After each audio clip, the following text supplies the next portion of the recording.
Na deň svätej Lucie sa nepriadlo.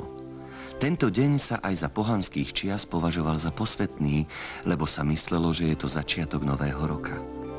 Svätá Lucia, ktorej meno máme v kalendári 13. decembra, však naozaj žila a bola umúčená pre svoju kresťanskú vieru. V niektorých krajoch bolo zvykom prijímať dievčatá do služby práve v deň svätej Lucie.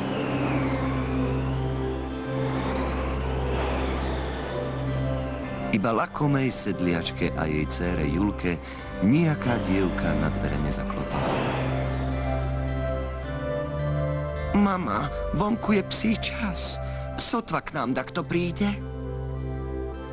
Len sa neboj, Julka. Naisto sa nájde dajaké chudobné dievča, čo ho k nám hlad a bieda privedú.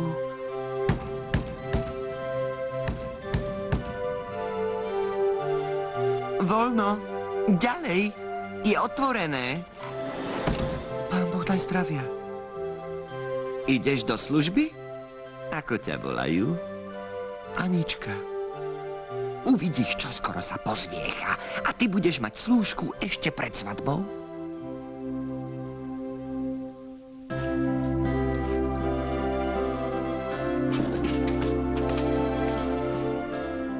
Na deň svätej Lucie sa nesmie priasť. Už aj tie stužky rozviaž a zadaj ku kolovrátku. Naša Julka potrebuje výbavu. Na čo je v tomto dome obrázok svätej Lucie, panny a mučenice, keď si ju podľa starej obyčaje nectia? Svätá Lucia, prosím ťa, čo mám robiť? Ak neposluchnem gazdinu, vyhodí ma zo služby a ja nechcem pradením znesvetiť tvoj sviatok. Neboj sa, tu som. Dobrým ľuďom rada pomôžem a zlých potrestám. Anielici, pomocníci, nože sa s chuťou dajte do roboty.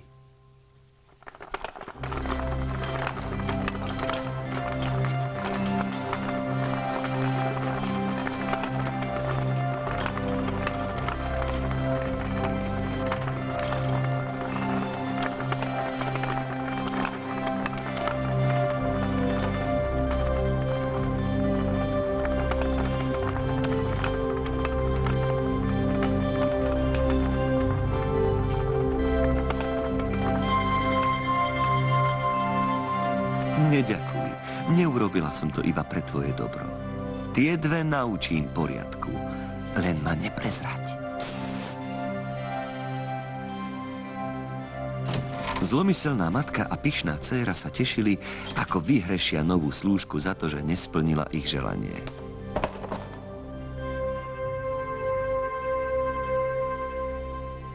Ako vidím, nezahálala si a svätá Lucia ťa nepotrestala. Nože dones z komory aj tretí kolovrátok. Budeme priasť do rána. Dievčina chcela nafúkanej bezbožnice varovať, ale spomenula si na sľub, čo dala svätej Lucii. Nejde mi do hlavy, ako len mohla tá dievka tak rýchlo napriasť toľko tenulilinkých nití. Dajme sa už do roboty.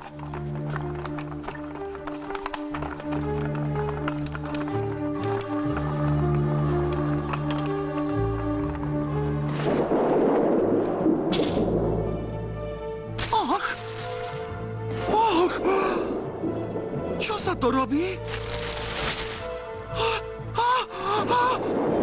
Aká hrôza! Pomoc! Rata! Rata! Čo sa stalo s našimi rukami? Pane Bože, veď ženích je už pred dvermi. Čo teraz? Chytro do postele! Dobré ráno. Daj Bože zdravie všetkým. Kde ste? Bodrík, hľadaj.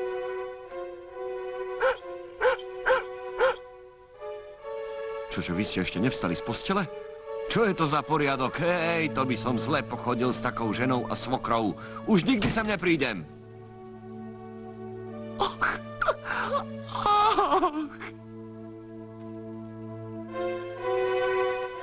Od tých čias si museli matka s dcérou schovávať prsty s pazúrmi pod ručníkmi, kedykoľvek šli cez dedinu. Čo to len skrývajú pod tými ručníkmi? Pomoc! Prepadnem sa od hanby! Nedaj Bože, aby sa tak stalo aj niekomu z nás! Anička, odpusť nám, prosím, že sme sa k tebe zle správali. Pomôž nám. Slúžka videla, že sa jej panie polepšili. Už celý rok uplynul odvtedy, čo si odpikávali svoj trest. Poprosila svätú Luciu, aby kajúcnice zbavila trestu.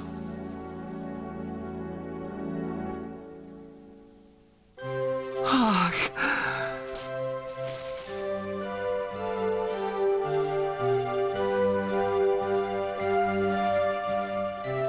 A čo ženích? Vari sa udobril? Kdeže by? Na toho pravého bude musieť dcéra Julka čakať dovtedy, kým sama nenapradie truhlice plné pradien. Ach. Chudobnej slúžke Aničke padol do oka mladý kupec. I stalo sa, čo sa stať malo. Prišiel som ťa požiadať o ruku. Oj, nie tak rýchlo, milý mládenec. Počkáme do roka, aby nám mohla svätá Lucia požehnať. Od tých čias matka s dcérou na deň svätej Lucie už nikdy nepriadli. Túto obyčaj dodržiavajú ľudia dodnes.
Poznali sme sa ako kolegovia, kamaráti. Vtedy preskočila iskra. Venovať sa tomu, čo milujete, Jemu to zakazovali a A ja som povedal, nie je vždy ľahké. rázne nie.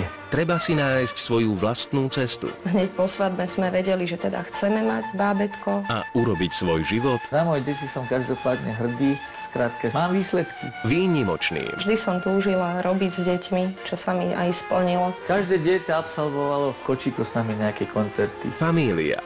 Vo štvrtok o 21:00 na Dvojke. Študoval na renomovaných európskych školách. Bol žiakom Martina Luthera a Filipa Melanchtona. Zaslúžil